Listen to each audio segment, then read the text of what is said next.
Bonjour chers amis, chers parents, nous revoilà encore une fois de plus pour continuer notre parcours catéchétique.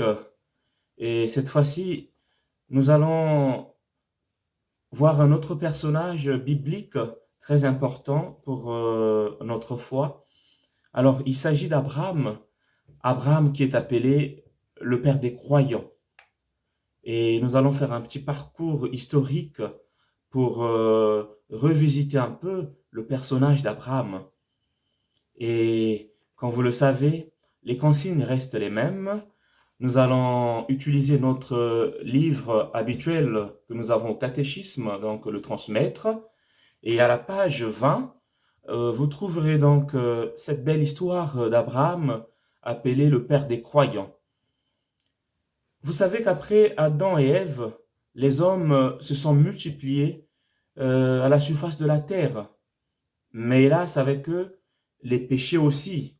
Donc, la nature humaine, nous avons une nature pécheresse, et donc le péché fait partie de la nature de l'homme. C'est pourquoi donc le Seigneur choisit parmi tous les peuples d'en mettre un à part, afin que les vérités de la foi y soient bien gardées et que la venue du Sauveur soit bien préparée. Ce peuple choisi, Dieu va le constituer à partir d'un saint homme. Et ce saint homme s'appelle donc Abraham, dont nous allons raconter l'histoire maintenant. Nous sommes à environ 1850 avant la naissance de Jésus-Christ. Et nous nous retrouvons donc en Chaldée, dans une plaine très fertile, entre les deux fleuves, donc le fleuve du Tigre et de l'Euphrate. Aujourd'hui, on parle de l'Irak. Au milieu d'un peuple païen, un homme est resté fidèle. Il est resté intègre. Et cet homme qui est resté fidèle à Dieu, intègre devant Yahvé, c'est donc Abraham.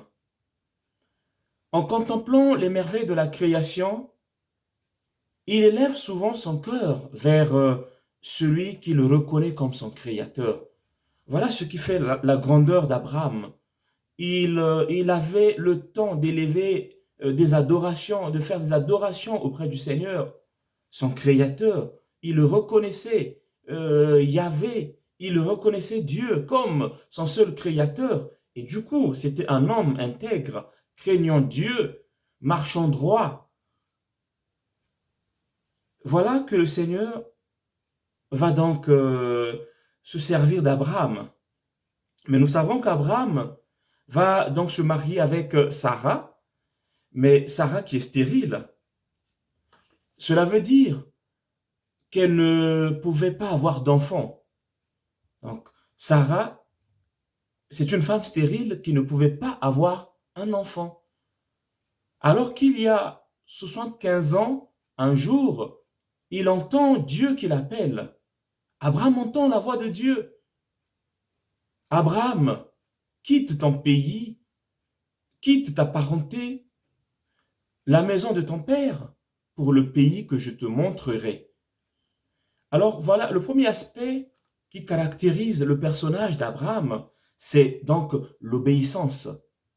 Il sait obéir à Dieu sans poser les questions, sans dire oui Seigneur, mais tu m'appelles à une mission, mais je dois savoir ce que je dois aller faire là-bas. Mais Abraham a une obéissance aveugle, comme disent les jésuites.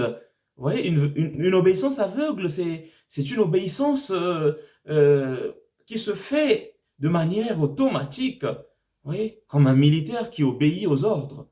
Et Abraham se comporte de cette manière. Il fait totalement confiance en son Dieu. Et voilà que le Seigneur lui dit, Abraham, quitte ton pays, quitte ta parenté et la maison de ton père pour le pays que je te montrerai. Je ferai de toi un grand peuple.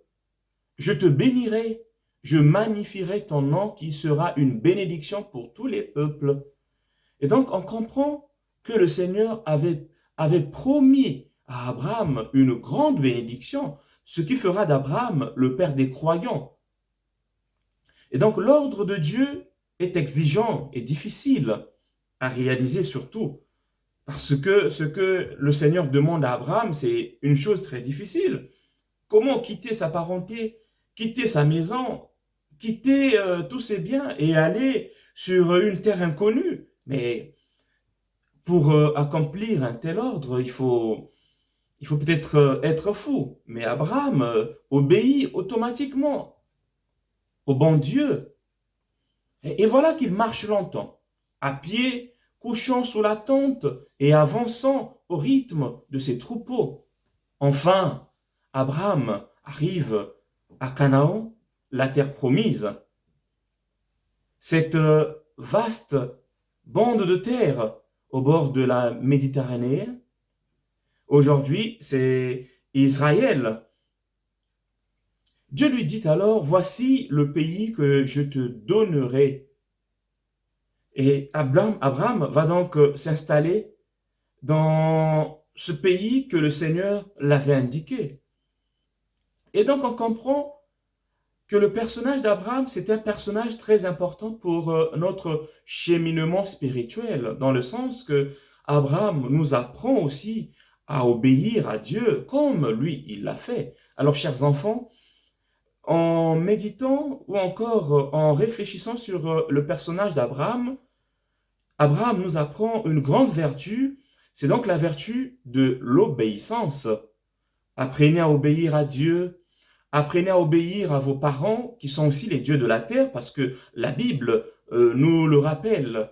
Honore ton père et ta mère pour avoir une longue vie ici sur la terre. Vous savez, chers enfants, ce commandement, c'est le seul commandement qui est rattaché à une bénédiction dans la Bible. Honore ton père et ta mère pour avoir une longue vie ici sur la terre. Et donc on comprend que le fait d'honorer ses parents, par ce fait, nous honorons aussi Dieu et Dieu nous bénit. Et c'est ce qu'Abraham a fait. Il obéissait toujours au bon Dieu. Et donc, nous allons, à la suite de cette belle histoire, ensemble avec les parents, nous allons faire les activités qui sont dans le livre. Donc, on a les deux activités à la page 20 et la page 21. Vous trouverez les activités ensemble avec les parents.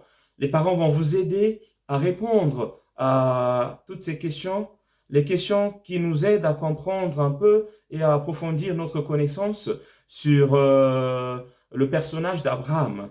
Alors, chers amis, je vous dis bon travail et à bientôt.